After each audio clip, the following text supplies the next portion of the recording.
জঙ্গল থেকে বাঘ ঢুকেছে গ্রামে কিছুক্ষণ আগে। মোহনদা, বাঘ ওই কোথায়? ওই তো বাঘটা পালিয়ে যাচ্ছে। ওই দেখো, আরো দুটো পালিয়ে যাচ্ছে। তার মানে বাঘের চেয়ে ভয়ঙ্কর কিছু আসতে চলেছে আমাদের সামনে। সাদা বাঘ? আমাদের সুন্দরবন জঙ্গলে সাদা বাঘ কোথা থেকে আসবে?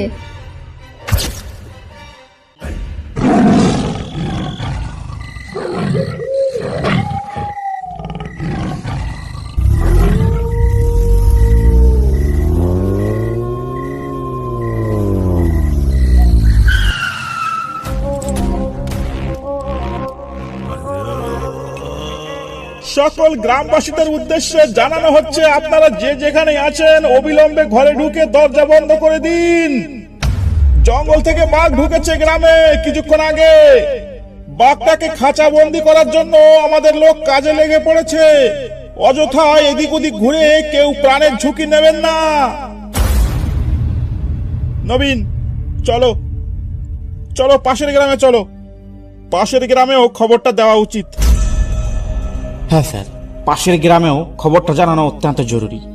কারণ কারোর কিছু হয়ে গেলে দায়ভারটা আমাদের উপরই আসবে। চলুন স্যার, এখানে আর এক মুহূর্ত দেরি করে আমাদের কোনো লাভ নেই। এক্ষুনি চলুন।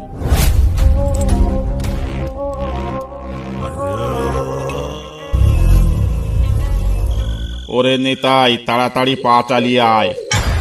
সন্ধ্যা হয়ে গেছে অনেকক্ষণ। আর একটু রাত হলে তো পথঘাট কিছুই দেখা যাবে না।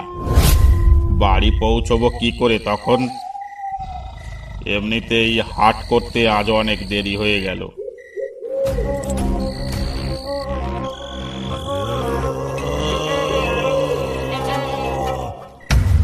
কোথায় সন্ধ্যা? লোকে এখনো গরু বাছুর ভেতরে দিল না, আর তুমি সন্ধ্যা বলছো?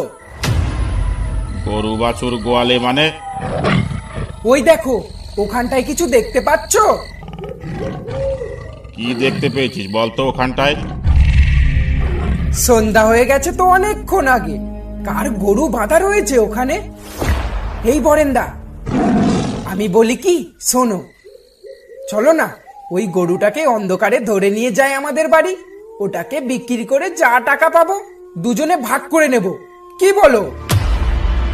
তা কথা মন্দ বলিসনি, কিন্তু নিতাই, যদি ধরা পড়ি তাহলে তো লোকে গরু চোর বলে গাল দেবে। বরেন্দা, আশেপাশে কোথায় বাঘ ডেকে উঠলো মনে হলো। মনে হচ্ছে নদী পেরিয়ে গ্রামে বাঘ ঢুকে পড়েছে।